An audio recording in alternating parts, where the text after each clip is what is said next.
Dairy మీద వారు చెప్పారు సార్. ఇది ప్రభుత్వం వచ్చిన తర్వాత గొర్రెలు అందరికీ చెప్పినట్టు నేను ఇంతకుముందు ప్రాతినిధ్యం వహించిన కాన్ఫరెన్స్లో కూడా ఫస్ట్ వచ్చింది అధ్యక్ష. నిన్న శ్రీకాకుళంలో కూడా వచ్చింది.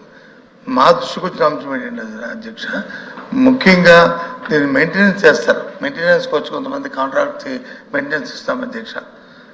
ఏవో సంవత్సరమో 2 సంవత్సరాలు 3 సంవత్సరాలు ఇస్తాం. ఆ మెయింటెనెన్స్ దగ్గర వచ్చిన లోపాల వల్ల ఇది జరుగుతుంది అధ్యక్ష. మెయింటెనెన్స్ ఎవరికైతే ప్రభుత్వం ఎండాస్ చేస్తామో వాళ్ళ మీద కరెక్ట్గా సూపర్వైజింగ్ ఉండి వాళ్ళ కార్యక్రమం చేస్తే అసలు ఇబ్బంది రాదు అధ్యక్ష. అక్కడ వచ్చిన లోపాల వల్ల అక్కడ జరుగుతున్న అవకతవకల వల్ల ఇది వస్తుందని మా దృష్టికి వచ్చింది అధ్యక్ష.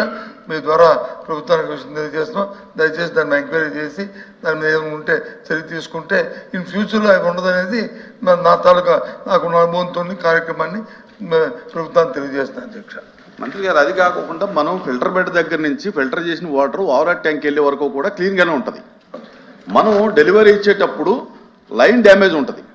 అంటే ఊర్లోకి వెళ్ళేటప్పుడు వార్డుల్లోకి వెళ్ళేటప్పుడు లైన్ డ్యామేజ్ ఏమవుతుంది, డ్రైన్స్ క్రాసింగ్ ఉంటుందండి. డ్రైన్స్ క్రాసింగ్ దగ్గర చూడరేళ్ళు మొత్తం ఎక్కడన్నా లీక్ బయటకు వస్తే చూస్తారు తప్ప కింద కలవట్ల దగ్గర డ్రైన్ క్రాసింగ్ దగ్గర తెలియదు. అంచేత దానికి ఇది వరకు ఏముండేదంటే మున్సిపాలిటీలో ఒక లైన్ మ్యాన్ ఉండేవాడు, క్లియర్గా రోజు లైన్స్ అని చూసేవాడు. కానీ ఇప్పుడు అది జరగట్లా. కంటామినేషన్ అనేది ఖచ్చితంగా ఆ డ్రైన్స్ దగ్గరే జరుగుతుంది, కలవట్ల దగ్గర జరుగుతుందండి.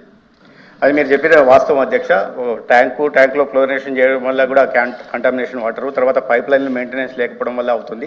తర్వాత చాలా చోట్ల గ్రామాల్లో కానీ లేదా పట్టణాల్లో కానీ ఈ డ్రైనేజీల వెంబడి ఈ పైప్ లైన్లు ఉండడం వల్ల ఎక్కడన్నా లీకేజ్ ఉంటే దాని కారణంగా ఇళ్లలో వాళ్ళు మోటార్లు వేయడం, దానికి ప్రెషర్ కారణంగా ఈ కంటామినేటెడ్ వాటర్ పైప్లోకి వెళ్ళి కూడా బారిన పడే ప్రయత్నం జరుగుతుంది. దాంట్లో తుర్కపాలెం గురించి గౌరవ సభ్యులు ప్రస్తావించారు. తుర్కపాలెంలో ప్రధాన కారణం ఏంటంటే అధ్యక్ష, క్వారీ ఉండిపోయింది. ఆ క్వారీలో 4 సంవత్సరాలుగా క్వారీ నుంచి వాటర్ ఓవర్ ట్యాంక్ ఇస్తున్నారు. దాని కారణంగా ఈ మిలిడోసిస్ బ్యాక్టీరియా కూడా డార్మెంట్గా ఉండే బ్యాక్టీరియా కూడా మళ్ళీ రావడం, దాని కారణంగా ఇబ్బందులు లేతన వ్యత్యాసం. మీరు అన్నట్టుగా ఇవాళ ఓవర్ ట్యాంకులని జిఎల్ఎస్ఆర్లని క్లోరినేషన్ చేస్తున్నాం అధ్యక్ష. పట్టణ ప్రాంతాల్లో కూడా మొబైల్ వ్యాన్స్ను కూడా ఈ అర్బన్ ఏరియాస్లో వాటర్ టెస్టింగ్ కోసం మొబైల్ టెస్టింగ్ కూడా ఏర్పాటు చేస్తున్నాం అధ్యక్ష. మెయింటెనెన్స్ విషయంలో తీసుకోవాల్సిన జాగ్రత్తలు ఖచ్చితంగా తీసుకున్నాం. గతంలో ఇప్పుడు ఏం చర్యలు తీసుకుంటున్నారు అంటున్నారు. ఇప్పుడు ఎక్కడ చూసినా వాటర్ పని చేస్తున్నాం అధ్యక్ష. క్లోరినేషన్ చేస్తున్నాం. ఎక్కడికెక్కడ గ్రామాల్లో వాటర్ శాంపిల్స్ తీసుకుని వాటిని పంపించి బ్యాక్టీరియాలజికల్ పరీక్షలు నిర్వహిస్తున్నాం. తర్వాత గ్రామంలో ఈ సర్వేలెన్స్ పెంచడం జరిగింది. ఎక్కడైనా ఇది వస్తున్నప్పుడు వెంటనే డోర్ టు డోర్ సర్వే చేయడం జరుగుతుంది. అవగాహన కల్పించే ప్రయత్నం చేస్తున్నాం. వ్యక్తిగత శుభ్రత మీద కూడా అవగాహన కల్పిస్తున్నాం.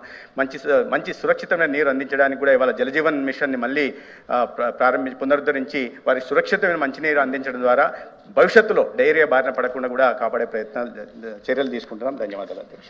గౌరవ మంత్రి గారికి డైరీ మీద వారు చెప్పారు సార్.